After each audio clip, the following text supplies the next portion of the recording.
할렐루야. 하나님께서 사울과 다윗을 통하여서 오늘날 신약 성도들에게 주신 모형과 그림자라는 아주 중요한 교훈을 우리에게 보이시고 있습니다. 사울은 이스라엘 나라의 첫 번째 왕으로 하나님에 의해 지명되고 기름 부음을 받고 왕이 되었지만은 그가 왕으로 이스라엘 백성들 앞에 실제 통치력을 발휘하기까지는 상당한 그 약한 것들로 인하여서 해결해야 될 문제들이 있었습니다. 그것이 뭐냐 하면은 오전에도 말씀드렸던 것처럼 이스라엘 지파는 얼마 전에, 그러니까 사사기 끝부분에서 보시면은 레위 사람의 첩을 기브아 사람들이 그 밤에 윤관을 하고 여자가 죽을 정도로까지 폭행을 했죠. 성폭행을 하고, 그로 인하여서 내전이 일어났을 때에 이스라엘 전체가 그들을 내놓지 않고 그 나쁜 비류 악한 자들을 두둔했던 베냐민 지파를 징계하기로 했습니다. 회개하고 빨리 형제들 앞에 그 잘못된 것들을 고백하고 사죄하라 했는데 베냐민 지파는 그렇게 응하지 않았습니다. 오히려 싸우겠다고 일어섰는데 그들이 불러 모았던 군대 수를 보면은 2만 6천 명의 아주 뛰어난 정예 군인들하고 그 다음에 700명의 그 돌팔매를 물매로 던지는 그러한 용사들을 모았습니다. 그런데 이 700명의 물매꾼들은 어느 정도로 정확하게 물매를 던지는가 하면은 호리도 빗나가지 않을 정도로 정확하게 던졌다고 성경에 말씀합니다. 호리라고 하는 말은 말하자면은 짐승의 털을 의미하는 것인데요. 우리가 화살을 쏘았을 때에 그 화살이 10점짜리 원안에 들어가는 것이 있습니다. 그러면 10점, 10 뭐 이렇게 나오는데 10점 중에서도 보면은 아주 그 렌즈를 박아놓은 그 부분, 골드 부분이 있습니다. 그래서 골드 부분을 맞춘다면은 신궁이라고 할 정도로 굉장히 잘 쏘는 그 실력인데요. 호리를 맞춘다는 말은 바늘 끝에 있는 그 벼룩을 갖다가 물맷돌로 날린다, 그런 의미입니다. 그러니까 이거는 뭐 보통 실력이 아니죠.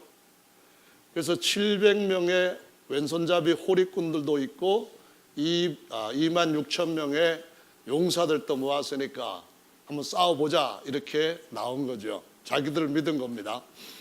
그래서 이스라엘 백성들이 다른 11지파에서 군대를 모았더니 40만 명이었었습니다. 그래서 한판 붙었는데 첫 번 전쟁에서는 누가 이겼습니까? 베냐민 지파가 거의 2만 2천 명의 이스라엘 지파 군대를 그냥 전부 다 죽인 겁니다. 두 번째 싸움에서도 또 누가 이겼나요? 베냐민 지파가 이번에도 18,000명을 다 이긴 겁니다. 앞에서 그 베냐민 이스라엘 군대가 이렇게 몰려오면은 700명의 그 호리꾼들이, 요즘 말하면은 이것은 저격수입니다. 지금 그 저격수들이 가지고 있는 총은 막 2km 이상까지 날아가 가지고 숨어 있는 저격수의 머리를 관통을 시킬 정도로 총도 어마어마한 능력을 갖고 있고 또 사람들의 그 저격 실력도 엄청납니다. 그래서 보이지 않는 데서 숨어 가지고 상대편의 주요 인물을 먼저 쓰러뜨리는 겁니다. 그러면 어디서 총알이 날아올지 모르기 때문에 아주 이것은 그 군인들 전체에게 엄청난 두려움을 주는 겁니다. 그래서 총을 쏴도 고개를 들고 쏘지 못하고 고개를 밑으로 넣고 막 이렇게 총 쏘는 모습을 만들게 되는데요. 물매꾼들도 그런 것입니다. 화살을 쏘는 것보다도 더 멀리 날리면서 아주 정확하게 다윗이 골리앗의 이마를 명중시켰던 것처럼 그런 일을 하는 거죠. 그래서 22,000명, 18,000명, 그래서 도합 3만 명이 그냥 쓰러지게 된 것입니다. 3만 명이 아니라 4만 명이죠. 10분의 1의 군대가 이틀 전쟁에서 지게 되니까 이제 이스라엘 백성들은 군사적으로 월등하게 힘이 있어도 이기겠다고 하는 그러한 그 승리를 장담하지 못하게 되었습니다. 그때 한 것이 무엇인가 하면은 하나님 앞에서 이스라엘 백성들이 회개하면서 하나님, 우리가 정말 저들과 같이 싸워야 됩니까? 아니면은 우리가 패전을 하고 저들에게 항복을 해야 됩니까? 이 명분은 이스라엘에 있는 악을 제거하기 위함인데, 그런데 지금 우리는 계속 지고 있습니다. 어떻게 해야 될까요? 하고 법궤를 그 앞에 모셔놓은 자리에서 하나님 앞에 기도를 했더니 이제 내가 너희들과 함께 하겠다 하시면서 내일부터는 전쟁에 이기게 하겠다는 말씀을 하셨습니다. 우리가 어떤 경우에든 간에 하나님께서 우리 모두가 하나님 앞에 어떤 잘못이 있다는 걸 인정하고 하나님의 의로움을 쫓아서 우리 자신을 거기에다가 굴복시키는 것이 사실은 우리의 힘입니다. 오늘 찬송 가사에서도 나오는 것처럼 내가 어떤 좋은 명분으로 무엇인가 하겠다고 할 때도 여전히 하나님 앞에 우리는 겸손해야 되고, 하나님 우리에게 주셨던 많은 복들을 가지고 있어도 그 자체가 내가 하나님 앞에서 어떤 대단한 존재라는 것을 증명해 주는 것이 아니라 내게 임하여서 이런 결과를 내한테 갖게 해주신 하나님의 은혜가 내게 진정한 능력이요, 하나님의 은혜가 나를 의롭다고 인정해 주는 증거가 되기 때문에 어떤 경우이든 간에 하나님 앞에 겸비해야 되고 하나님의 뜻을 알고 붙여쳐야 된다는 것을 보여주시고 있는 겁니다. 그래서 비로소 이스라엘 백성들한테 하나님이 함께 하신다고 하는 말씀 뒤에 그들의 전쟁에서 이기게 됩니다. 그래서 한 26,000명 되는 이스라엘 군대들을 거의 괴멸시켜 버렸어요.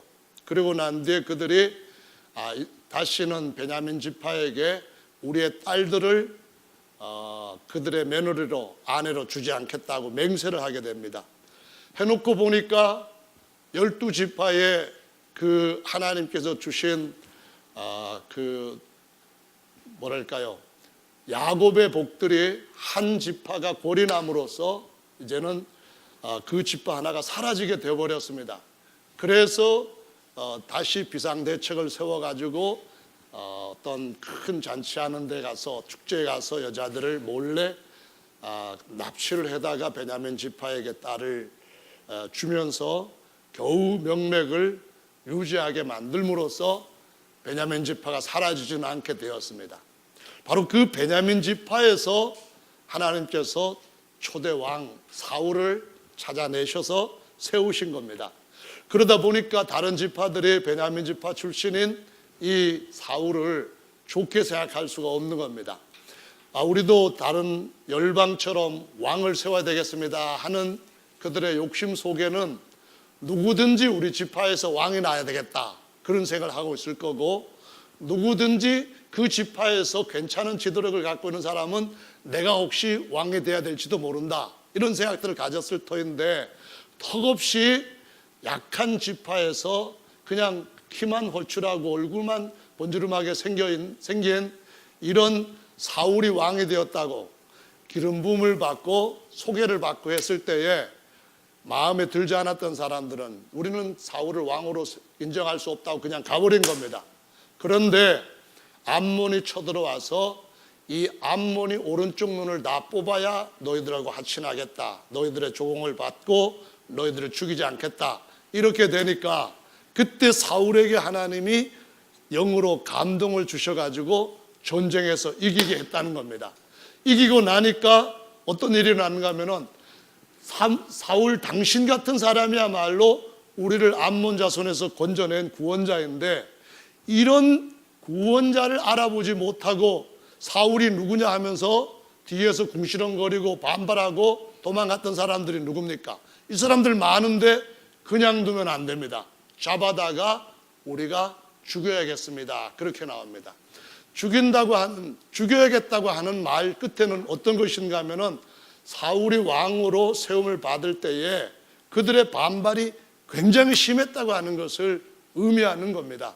그 말은 또 다른 말로 하자면은 사울이 왕으로서 인정받기에 너무나 지지받을 만한 어떤 지도력 같은 것을 보이지 못한 상태의 사람이었다는 것을 의미하는 겁니다. 그런데 이러한 사울에게 하나님의 영이 함께 하심으로, 하나님이 함께 하심으로 암못 군대를 이기고 나니까 이제 그 위상은 달라지게 된 겁니다. 그럼 달라지게 되면은 어떻게 해야 되나요? 사울 같으면은 어떤 좀 육신적인 생각을 했다고 하면, 그렇지, 내가 이렇게 위대한 왕으로서 감이 있는 사람인데 나에게 대해서 그렇게 강하게 거절했던 사람들을 국기를 강하게 세우기 위해서라도 어떤 징계를 해야 되겠다 하고 그들을 찾아내어서 징벌을 했어야 되는데 사울은 그렇게 하질 않았습니다. 어떻게 했는가 하면은 오늘은 하나님께서 우리에게 구원을 주신 날이다. 이거는 내가 능력이 있어서 암몬 적들을 이긴 것이 아니고 우리 군대가 이길 수 있어서 그런 것이 아니다. 우리는 모두가 다 오른쪽 눈을 빼야 할 만큼 약한 죄 가운데 있던 백성이었지만 하나님이 우리에게 긍휼을 베푸시고 우리에게 은혜를 주셔서 우리를 마음을 일으켜 세우시고 용감하게 하시고 우리 손에 힘을 더하셔서 적을 이기게 하셨으니까 이 승리의 근원은 하나님께로부터 온 것인데 어떻게 해서 하나님께서 이기게 한 승리를 가지고 내가 내 자신을 반대했던 사람을 없앨 수 있느냐, 이렇게 하면서 오늘은 그렇게 하지 말자, 그렇게 해서는 안 된다 하면서 모두가 다 하나님이 주신 은혜를 기뻐하고 사울을 다 왕으로 세우게 하는 이러한 국가의 시초를, 국가의 시작을 견고하게 하는 그러한 날로 삼았다고 말씀이 뒤를 이어지고 있다는 것입니다. 그것은 뭐냐 하면은 사울이 처음에는 하나님 앞에서 정말 겸손한 사람이었다는 겁니다. 이것은 자기 주변이 그만한 능력으로 뒷받침해 주지 않으니까 어떤 피할 수 없는 약함 가운데서 가질 수밖에 없는 겸손함일 수도 있겠지만은 적어도 전쟁을 한번 치르고 난 뒤에 그를 그렇게 강하게 반대했던 사람들에 대한 태도를 하나님이 갖고 계시는 은혜의 너그러움으로 대할 수 있다는 것을 보았을 때에 얼마만큼의 겸손한 시작을 했다는 것을 보여주고 있다는 것입니다. 요즘 대통령이 바뀌면서 많은 사람들이 이전 대통령과 비교를 하고 있죠. 그래서 대통령이 참 여러 가지 면에서 많은 변화를 주고 있는데 그 중에서 몇 가지는 참 권위를 이렇게 주장하지 않고 권위주의적이지 않고 소탈하고 겸손하다 그런 얘기를 많이 합니다. 예, 저도 그런 대통령을 볼 때 참 좋다는 생각이 들고요. 또 특별히 제 개인적으로 문 대통령이 좀 잘했으면 좋겠다는 바람이 있는 것은 문 대통령하고 저하고 닮은 점이 몇 가지가 있거든요. 첫째로는 문 대통령이 군대에 잡혀갔는데 특전사 공수부대에 잡혀갔습니다. 1공수에서 근무를 하고 제대를 했는데 저도 잡혀가가지고 7공수에서 근무를 하고 나왔기 때문에 공수복을 입은 것에서 생각한다면 닮은 점이 있다 이런 생각을 하고요. 두 번째로는 문 대통령이 혈액형이 B형입니다. 그래서 저도 B형인데 좀 닮은 점이 있다 그런 생각을 억지로 하게 되었습니다. 세 번째로 닮은 것은 진짜 닮은 건데요. 이건 뭐냐면은 문 대통령이 영부인 김 여사는 음악을 잘하시는 분인데 대통령 자신은 잘 못하는 것 같아요. 그래서 지난번에 무슨 그거 할 때도 이거 흔드는 것도 제대로 안 돼가지고 부인이 막 억지로 잡아주는 것이 나왔는데 그 점이 저하고 정말 닮았다고 생각이 됩니다. 그래서 적어도 닮은 것 세 가지를 갖고 있으니까 문 대통령이 잘했으면 좋겠다는 마음을 갖는데요. 중요한 것은 대통령이라고 하는 직분은 적어도 대한민국에서는 가장 뭐랄까요, 뭐 1인 지상 그 밑에 만인 지상인가 1인 지하 만인 지상 이런 좀 맞지는 않는 말이지만 그러한 위치를 알려줄 정도의 말들이 공공연하게 쓰여질 정도로 대단한 존재인 것 틀림없는데, 근데 밥그릇도 자기 그 수행원 그거 갖다가 자기가 갖다가 반납을 하고 하는 걸 보면은 상당히 겸손한 부분을 갖고 있는 대통령으로 일단은 점수를 좋게 받는 것 같습니다. 근데 왜 그 얘기를 오늘 본문 말씀에서 도입을 해서 여러분한테 말씀을 드렸느냐 하면은, 사울 왕이 처음에는 하나님 앞에서 어떤 부분의 겸손함을 보였기 때문에 하나님이 그와 함께 하시고, 적어도 초대 왕으로서 이스라엘 백성들이 원하는 그러한 왕의 모습으로서는 그만하면 됐겠다 싶어서 사울을 왕으로 시켰다고 하는 사실입니다. 그런데 이 사울 왕을 왕으로 세워서 계속적으로 하나님은 그를 복주시려고 하셨는데, 그가 가졌던 처음의 마음과 그가 가졌던 그 마음에서 좀 더 큰 복을 받을 수 있는 더 업그레이드된 어떤 생각들을 배웠어야 하는데 배우지는 못했고 오히려 처음의 것까지 잃어버렸기 때문에 사울의 결말이 참 안 좋게 되었고, 사울 다음에 왕이었던 다윗은 하나님의 마음에 합한 사람으로서 하나님 앞에 어떤 중대한 죄를 지었음에도 불구하고 그 일을 자기 아들 선지자 나단한테나 이런 또 다른 선지자한테 지적을 받았을 때 엄청나게 하나님 앞에 죄송해하는 마음을 갖고 눈물을 마치 자기 침상이 눈물에 뜰 정도로 표현될 정도로 하나님 앞에 자신을 굴복시키고 회개함으로써 나중에 하나님께서 다윗에게 어떤 복을 주셨는가 하면은 40년 동안 왕노릇하는 그 복뿐만 아니라 실제로는 계시록 22장 16절에 기록된 말씀을 보면은 예수 그리스도께서 뭐라고 말씀하시는가 하면은 다윗을 콕 집어가지고 나 예수는 다윗의 뿌리요 이렇게 말씀을 합니다. 사람들 많이 있잖아요. 아브라함도 있고 그 이전에 노아도 있고 죽음을 보지 않고 올라갔던 에녹도 있고 많은 사람들이 그 하나님을 섬겼잖아요. 그런데도 불구하고 예수님은 나는 에녹의 뿌리요 에녹의 뭐다 그런 말씀하시질 않고 나는 다윗의 뿌리요 이렇게 말씀하시면서 다윗의 자손이다 라고도 말씀하신 것을 볼 수 있습니다.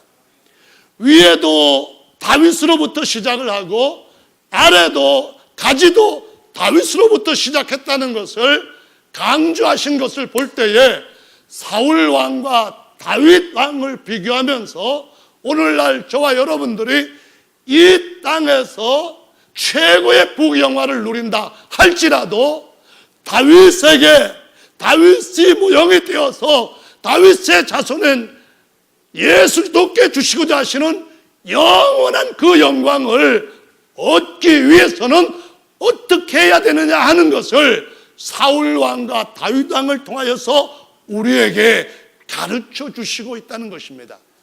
다윗의 우선 오신 예수님이 딱 한 번 왕으로서 대접을 받은 적이 있습니다. 그게 뭐냐 하면은 처음 나귀를 타시고 예루살렘을 들어갈 때에 처음 한 번도 사람이나 짐승 아니 사람이나 물건을 태워본 적이 없는 새끼 나귀를 타셨습니다. 새끼 나귀 타면은 언제 떨어질지 모를 정도로 비틀비틀비틀 하면서 가게 되는데 예수님이 정말 코미디하는 것도 아닌데 그걸 타고 들어가신 것을 볼 수가 있습니다. 그때 진짜 왕으로서 사람들이 호산나 호산나 다윗의 자손이여 가장 높은 곳에서 호산나 하면서 그분을 예루살렘으로 오실 때에 입성하실 때에 큰 왕의 도성인 예루살렘으로 입성하는 것을 볼 수가 있습니다. 이 성이 이전에는 여부스라고 하는 성이었는데 아주 큰 성이었다가 이 베냐민 지파의 싸움에서 나오는 바로 거기에 배경이 되는 성인데요.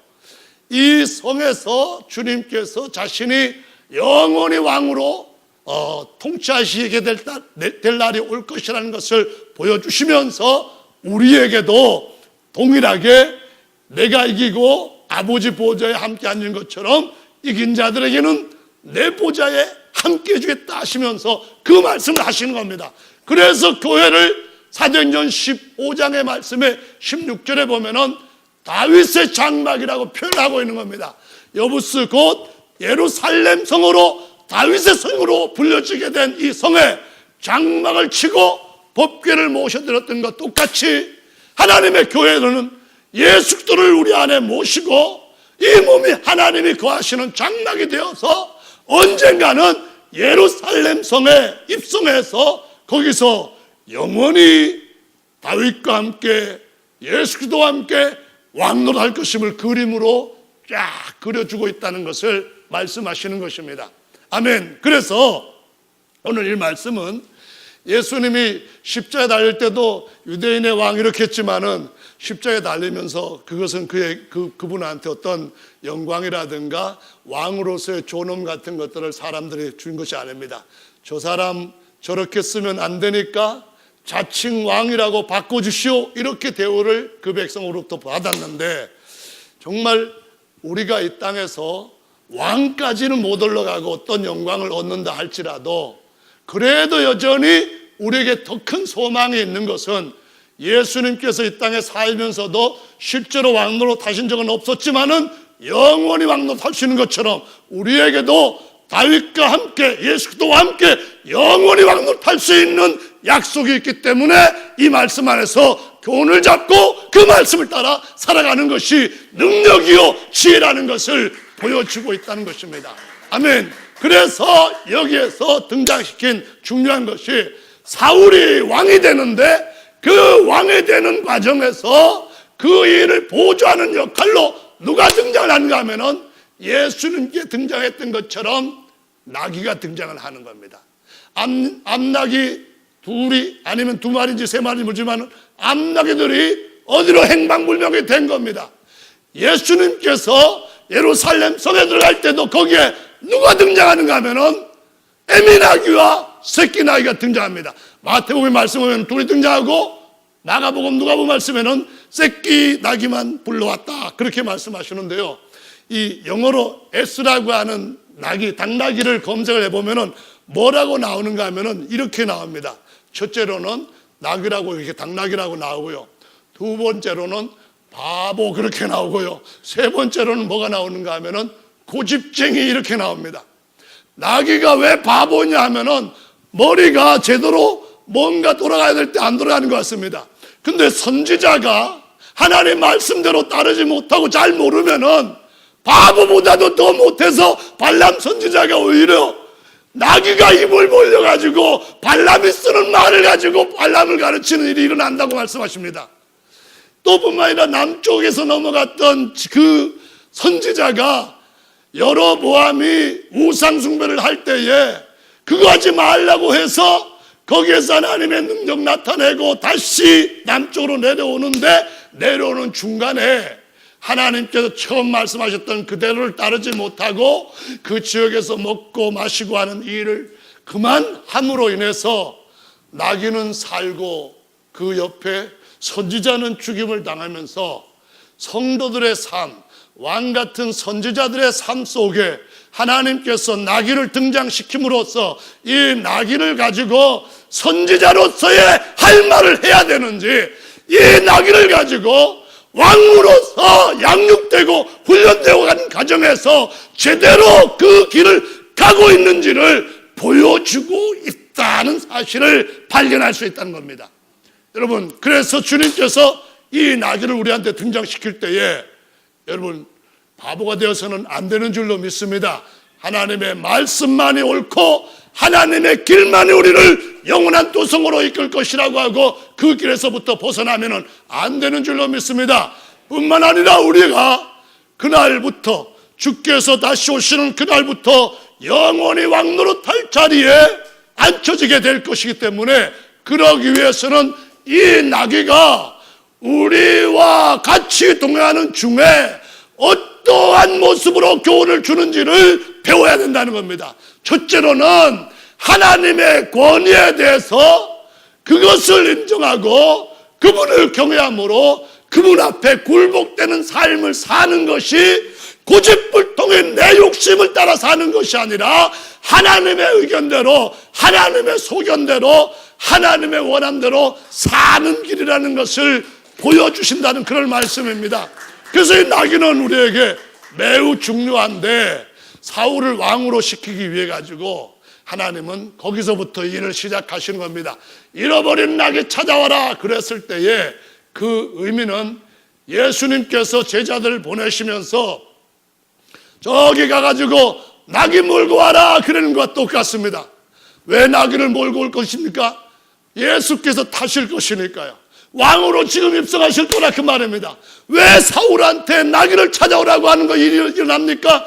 사울로 하여금 이스라엘 작은 나라의 왕으로 세우시면서 그 왕으로 세우는 것이 오늘날 우리가 이 땅에서 영원한 하늘의 도성으로 입성해 들어갈 때에 우리에게 줄 교훈이 무엇인가 하는 것을 가르치기 위함이라는 말씀입니다. 어느 날 그 선지자를 만났을 때에, 하나님의 뜻을 알게 되었을 때에 그 선지자 입에서 나온 말은 이것입니다. 잃어버린 나귀는 찾았느니라. 걱정하지 말라. 가보면은 이제 나귀는 제자리에 있을 것이고 너는 왔던 발걸음과 다르게 왕으로서 기름 부음 받고 와서 이스라엘 전체를 다스리는 통치자가 될 것이다 하는 말씀을 선지자부터 듣게 되는 것을 볼 수가 있습니다. 예수님이 왜 나귀를 불러오라고 하셨습니까? 그것은 이 사울이 뭘 잃어버렸다가 뭘 찾았는 것과 똑같은 의미입니다. 예수님께서 제자들한테 나귀를 몰고 오라고 한 것은 첫 번째, 이런 대화에서부터 우리에게 아주 중요한 교훈을 주시고 있습니다. 첫째로, 나귀를 갖고 있는 소유자가 왜 나귀를 푸느냐 묻거든 다른 말 하지 말고 주께서 쓰시겠다 하라 이겁니다. 내가 주인인데 그런 말이 나오질 않고 선뜻 그 나귀를 내줄 거라는 겁니다. 나귀가 큰 놈도 있고 짐 잘 실 수 있고 사람을 많이 태워봤기 때문에 잘 갈 수 있는 큰 놈이 있는데 예수님께서 큰 것 말고 아무도 타보지 못한 새끼 나귀를 끌고 와라 이렇게 말씀합니다. 그 이유는 무엇입니까? 그것은 바로 스가랴서 9장 9절에 시온에 따라 크게 기뻐할지어다 예루살렘에 따라 즐거이 부를지어다 보라 내 왕이 내게 임하나니 그는 공의로우시며 구원을 베풀며 겸손하여서 나귀를 타나니 나귀의 작은 새끼이다 이렇게 말씀을 하고 있습니다. 나귀의 새끼를 끌고 오라는 말씀은 그 겸손한 나귀, 고집부리지 않는 나귀, 예수님으로부터 시작해서 예수님으로 마칠 수 있는 나귀를 끌고 오라고 하신 의도였고, 그 나귀를 타심으로 왕이시지만은 그분이 얼마만큼 겸손해야 되냐는 것을 제자들한테 보이시기 위함이라고 가르쳐 주시고 있는 겁니다. 저와 여러분들이 하늘의 영원한 왕의 자리에 오르기 위해서는 뭘 찾아야만 됩니까? 잃어버린 나귀를 찾아야 됩니다. 나귀를 찾을 때 어떻게 찾아야 됩니까? 예수님께서 몰고 오라셨던 주께서 쓰시겠다라. 아멘. 주님, 주님, 저의 모든 세계가 주님의 것이고 제게 있는 모든 것이 주님으로부터 왔습니다. 이것을 신할 뿐만 아니라 그분을 모시고 예루살렘, 하늘의 예루살렘을 향하여서 나갈 때에 어린 나귀처럼 고집 부리지 않고 겸손하게 가는 법을 평생 예루살렘 성 안에 들어가서 그 모든 사람들 또 환영받고 지나갈 때까지 지켜야 된다는 것을 보여주시는 교훈이라는 말씀입니다. 나귀가 갑자기 사람들이 나한테 이렇게 환영을 하고 난리법석이다 하면서 그 스스로 뭔가 얻은 것처럼 착각을 하면은 바보가 되는 줄로 믿으시기 바랍니다. 내가 하나님으로부터 어떤 것들을 받았을 때에 그 받은 것들을 하나님께서 내게 은혜로 주신 것임을 잊지 못하고 아니죠. 잊어버리고 그 하나님께서 주신 것들이 내게 능력으로, 내 안에 있는 능력으로, 내 힘으로 됐다는 생각이 딱 들을 때부터 바보가 되는 줄로 믿으시기 바랍니다. 세상이 하나님 앞에 굴복하지 못하는 것은 바보가 되기 때문에 그런 것입니다. 우리가 하나님 앞에 우리 자신을 굴복시킬 수 있는 것은 내 등에 예수 그리스도께서 타셨기 때문에, 내 삶에 예수님의 은혜가 있기 때문에, 내 어깨 위에 하나님의 법궤가 얹혀져 있기 때문에 영광을 얻는 것이라는 걸 알 때에 비로소 그 영광은 저 멀리 다윗의 보좌에 앉게 해주시는 영광에까지 이를 것이라고, 실패 없는 승리를 얻게 될 것이라고 가르쳐 주시는 것입니다. 저는 정말 이 문 대통령이 하는 일 중에 기억에 남는 것이 하나 있습니다. 부총리를 임명을 하는 자리에선가 임명장을 수여하는데, 임명장을 받는 사람은 대부분 지금까지 본 사진에 의하면 고개를 만큼 숙이고, 그리고 주는 사람은 이렇게 어느 정도 이런 식의 포즈를 취하고 주는 걸 봤습니다. 근데 사진에 보니까 조작한 것은 아닌 것 같은데, 대통령이 임명장 받는 사람보다도 더 허리를 숙이고 있습니다. 참 신기한 그림도 다 있다, 이런 생각을 했었는데요. 우리가 이 땅에서 사는 것이 주께서 내게 주신 은혜라는 것을 알고 간다면 우리는 사람 앞에 굴복하는 것이 아니라 내 등에 계시는 예수님 때문에, 내가 예수님께 주신 그 선한 약속 때문에, 내가 주님으로부터 받을 그 엄청난 약속이 내가 받을 만한 사람이 아니라는 사실을 알기 때문에, 그래서 하나님 앞에 하나님을 바라보면서 겸손한 삶을 살아야 된다는 것을 교훈하고 있다는 말씀입니다. 주님이 우리에게 주시고자 하시는 약속을 받을 만한 자격 있는 분이 누가 있습니까? 주님이 자신의 피를 다 쏟으셔서 우리의 죄를 씻겨주실 만한 하나님 앞에 가치 있는 인간이 어디에 있습니까?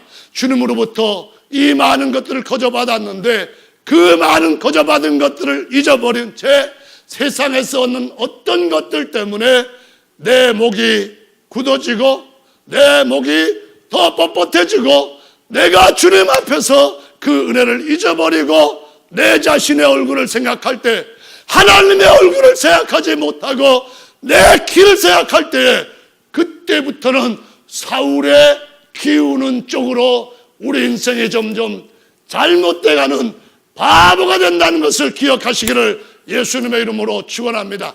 그때부터는 점점 더 하나님 앞에서 오만하게 된다는 것을 기억하시기 바랍니다. 하나님께서 이스라엘 백성들에게 공격해오던 아말렉을 완전히 진멸하라고 사울에게 명령을 내렸는데, 사울은 지금까지 하나님 함께 하실 때에 그가 지켰던 어느 정도의 겸손함을 따라서 하나님께서 그에게 승리를 계속 주셨고, 아말렉을 치러 왔을 때도 아주 쉽게 그들을 정복해버릴 수가 있었습니다. 그런데 그 가운데 있는 좋은 것들을 다 살려주면서 따로 보관을 하는데, 사무엘 선지자가 하나님의 말씀을 듣고 와서 묻습니다. 이거 어디서 이렇게 양울음 소리가 나고 소울음 소리가 나는 겁니까? 진멸하라고 했는데 아무래도 뭔가 그 말씀대로 하지 않은 것 아닙니까? 했을 때에 이 사울이 사무엘한테 하는 말은, 이거 하나님 앞에 제사 드리려고 남겨놨습니다. 그렇게 말합니다. 제사 드린 것이 아니라 왕으로서 자기 소유를 얻기 위한 것이었습니다.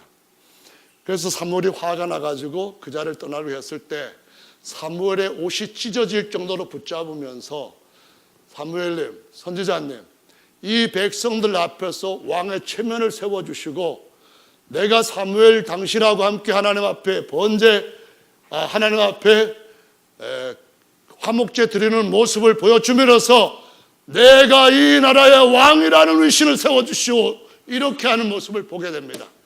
다윗의 모습과는 너무나 반대된 모습을 거기서 보이는 것을 보고, 사무엘이 하나님께서 사울을 왕으로 세우신 것을 후회하셨더라면서 내 평생에 이제 사울 안 본다 하고 사무엘이 떠나는 것을 성경에 기록해 주고 있습니다. 중요한 문제는 무엇입니까? 우리가 하나님 앞에서 우리 자신을 더욱더 겸손하게 지키면서, 겸손하면 하나님이 계속해서 그 복을 지켜주시고 더하여 주신다고 하는 은혜를 평생 경험해가는, 그러므로 이 모든 것들이 나의 나된 것은 내가 아니요 오직 내게 은혜를 베풀어 주신 주님이 나를 이렇게 만드신 것이다 하고 고백할 수가 있고, 그 사람이 다윗의 보좌에 앉아서 영원히 함께 누릴 수 있는 복을 받게 되는 것인 줄로 믿으시기 바랍니다. 그래서 예수님이 나귀를 타셨는데 겸손하여서 어린 나귀를 타셨다라고 말씀을 합니다. 그러면서 주님이 하시는 말씀이 누구든지 힘들고 어렵고 무거운 짐에 짓눌려 있거든 내게 와서 배우라 라는 말씀하시면서 나는 마음이 온유하고 겸손하니 나의 멍에를 메고 내게 배우라 그러면 너희 마음이 쉼을 얻을 것이다 라고 말씀을 하셨습니다. 여기에서 주님께서 우리에게 주님 따르는 모든 사람들한테 어떤 멍에를 매줄 것인지 정확하게 콕 집는다면은 겸손 온유의 멍에를 매라고 하는 사실입니다. 모세는 지상 모든 사람들 위에 그 사람들보다도 온유함이 승하였더라 했는데 그 두 번째 반석 앞에서 물을 내라고 말하라고 했는데 화가 났기 때문에 우리가 너희들한테 또 물을 내려 하면서 홧김에 지팡이로 반석을 쾅쾅 쳤다고 말씀하시고 그로 인해서 하나님 앞에 거룩함 하나님 앞에 믿음을 보이지 않았기 때문에 내 백성을 약속의 땅까지는 인도하지 못하고 바라보기나 할 것이다 라는 말씀으로 모세의 할 일을 쭉 정리해 주시는 것을 볼 수가 있습니다. 우리가 주님을 따라가기 위해서 멍에를 매야 됩니다. 무슨 멍에를 매야 되는가 하면은 온유의 멍에를 매야만 됩니다. 겸손의 멍에를 매야 됩니다. 적어도 모세보다도 더욱더 겸손한 예수님은 그래서 하나님이신데도 불구하고 다윗의 뿌리인데도 불구하시고 다윗의 자손 중에서도 가장 보잘것없는 요셉의 그 가문에서 아주 초라한 모습으로 그 종의 옷을 입고 이 땅에 오셨다고 말씀합니다. 그것이 바로 주님이 우리에게 보여주신 온유하고 겸손한 주님의 멍에라고 가르쳐 주시고 있는 거죠. 우리가 주님 앞에 겸손하다고 하는 것은 내 형편이 어렵고 또 내놓을 만한 것이 없을 때에 나는 정말 별 볼 일 없는 사람이에요 이렇게 하는 것 가지고는 성경에서 말씀하시고 있는 겸손은 아닙니다. 진정한 겸손은 우리가 큰 승리를 얻었지만 우리가 정말 이전에 없었던 대단한 일을 이루었지만 이 일은 내가 한 것이 아니고 우리가 한 것도 아니라 먼저는 하나님께서 이 일을 우리에게 은혜로 베풀어 주신 것이다. 이것을 알고 그 가지고 있는 것들로 인해서 자기 자신을 높이질 않고 높이 계시는 하나님 앞에 더 낮은 자리로 자기 자신의 위치를 찾아서 내려가는 그 마음이 하나님께서 보여주시는 진정한 겸손이라고 성경은 가르쳐 주시고 있는 것입니다. 그러지 못할 때에 우리의 마음에는 우리의 안에 있는 영의 욕심과 우리 안에 있는 혼의 사울과 같은 혼의 욕심이 싸움을 시작하는데 하나님의 소욕을 혼의 소욕이 싸워서 대적하는 자리에까지 설 것이다 라고 가르쳐 주시고 있더라는 말씀입니다. 그래서 어떻게 해야 될까요? 하나님이 여러분을 처음에 암몬을 이기게 하셨던 것처럼 승리를 주실 때에 처음에 사울이 했던 것처럼 왕의 취임식 때에 여러 가지 죄국 가운데 숨어가지고 나는 왕으로 자격이 없습니다 그렇게 하셨던 것처럼 그 자리를 지킨다면 하나님이 점점 더 여러분의 자리를 견고케 하시고 높여주실 줄로 믿으시길 바랍니다. 하나님께서 우리가 우리 생각에 잡히고 하나님의 얼굴을 보지 않고 우리 얼굴을 볼 때에는 바보스럽게 만들어버리고 하나님과의 싸움하는 고집쟁이로 만들어버려서 결국은 교만한 자를 하나님이 대적하시고 패망의 선봉으로 교만을 삼으신다고 하는 그 말씀이 우리에게 이루어져서는 안 되는데 불구하고 이루어질 수 있다는 것을 성령이 교훈하고 있다는 것입니다. 우리에게 절대로 하나님은 더 큰 복을 주셔서 복에 복을 더하실 그 길로 이끌어 하시는데 그 길에 서지 못하고 우리 자신이 스스로의 방법과 스스로의 그 잔꾀를 가지고 우리의 위치를, 우리에게 주어진 어떠한 영광을 지키려 하는 어리석음 가운데 빠지게 된다는 것을 보여주시고 있죠. 이것은 성경의 말씀에 보면은 여러 경우에 복받은 사람들이 실패하는 사례들을 통하여서 확증하시고 있습니다. 한번 다윗 같은 사람도 다시 한번 보십시다.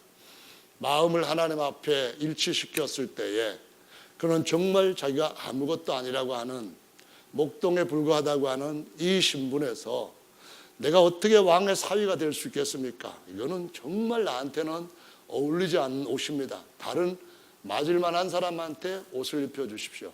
내가 전쟁에서도 왕의 갑옷을 입을 만큼 그런 사람 아닙니다. 그러니까 저는 그냥 목동이 차고 있는 여기에 돌 집어넣는 거하고 이 돌리는 물매 이 끝만 가지고 그냥 싸우러 나가겠습니다.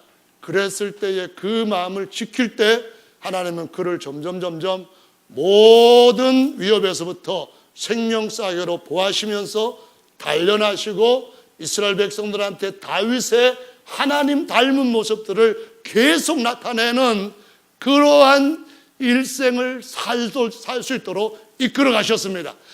장차 이스라엘의 성군으로 살아갈 수 있는 그러한 길들 속에서 계속 훈련을 해 가셨습니다.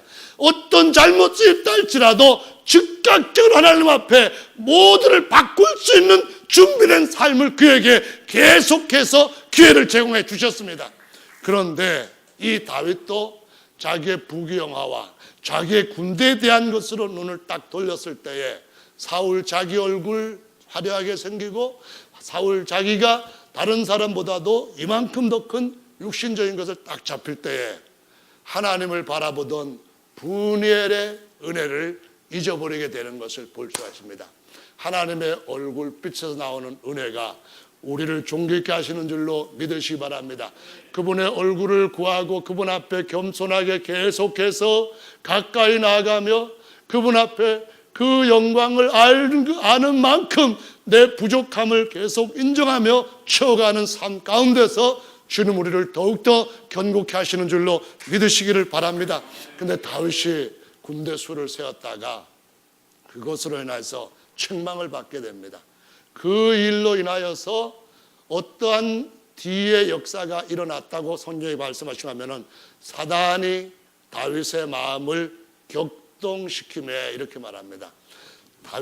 사단이 하나님의 성령의 감동을 받을 때는 악신에 잡혀있는 사울도 자유롭게 해주는 반면에 사단의 그런 생각에 딱 잡히는 순간 뭘 했는가 하면은 내 군대 얼마나 대단한지 군대 수 세워라 이렇게 해가지고 자기 군대 수를 세는 하나님의 뜻에서부터 추락하는 모습을 보이게 되죠.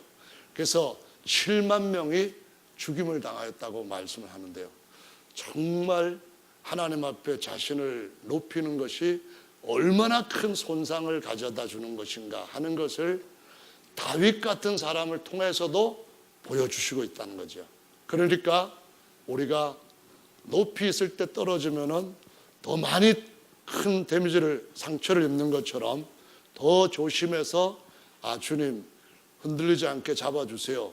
주님 더 높은 데로 올려주시더라도 준비되지 않았으면은 올려주지 마세요. 저에게 복을 주시더라도 준비되지 않았더라면 오히려 더 큰 손상을 입게 되는 그 일이 뻔한데 주님 저에게 먼저 하나님의 은혜를 늘 지킬 수 있는 하나님의 사람답도록 만들어주세요.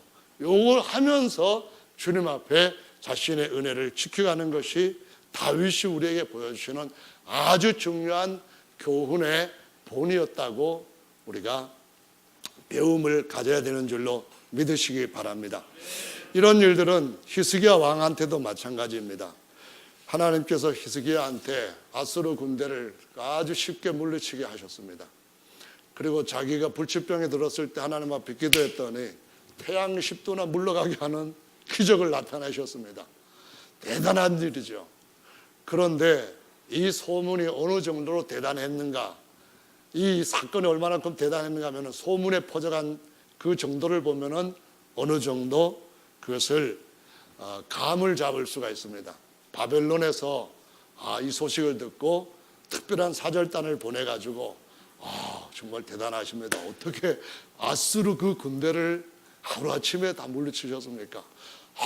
죽을 병에 들었는데 기도를 하시고 그때 아무 이상하게 하늘에 뭔 이상한 하늘의 징조 태양이 어떻게 된 것 같았는데 알고 보니까 하나님이 당신들의 기도를 들으시고 태양을 10도 후퇴를 하게 하셨다니 이거 정말 대단합니다. 정말 감축드립니다. 그랬을 때에 히스기야 왕이 업이 되었습니다. 내가 이 정도 왕인데 하면서 바벨론 왕한테 모든 걸 딱 보여줬답니다. 하나님이 이사야 선지자를 보내셔서 왕이 무슨 일을 했습니까? 뭘 바벨론 사자들한테 보여주셨습니까? 다 내보여주셨습니까?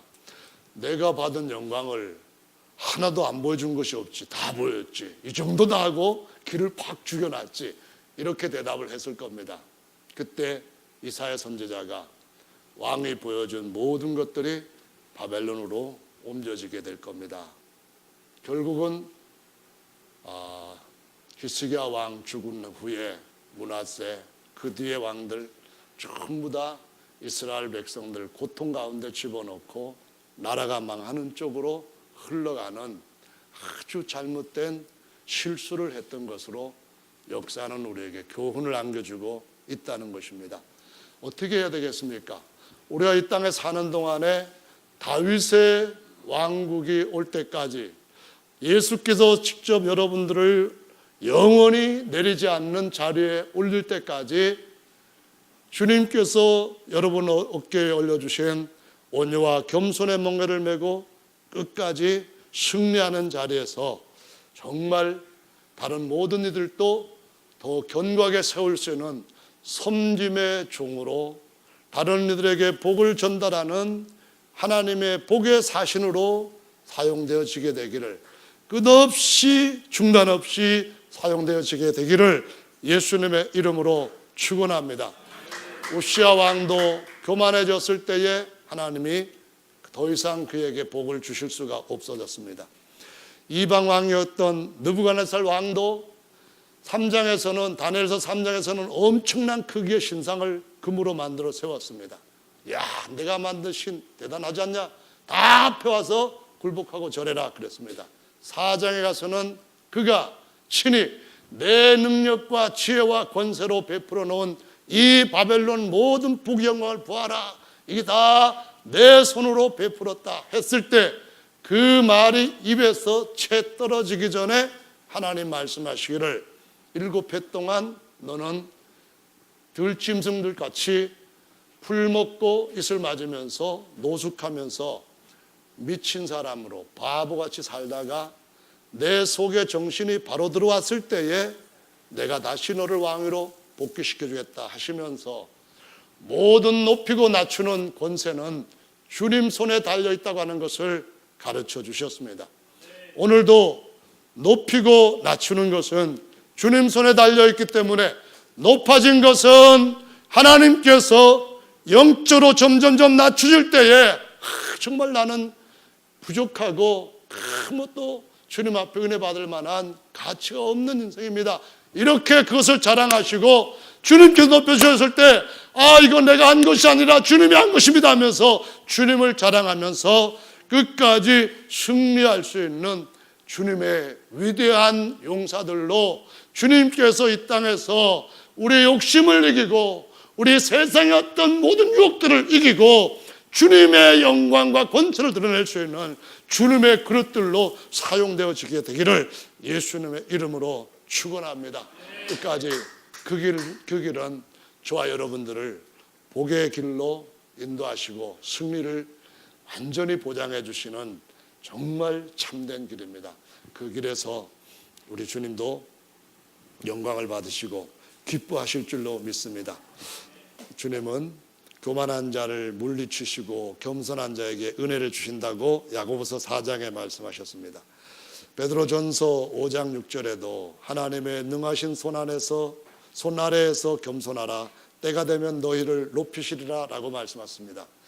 세상에서 어떤 그 사람들이 좋아하는 그런 영광을 못 받았다 할지라도 아직 그것은 우리 때가 아니기 때문에 못 받은 겁니다. 그러나 우리의 때가 반드시 올 줄로 믿습니다.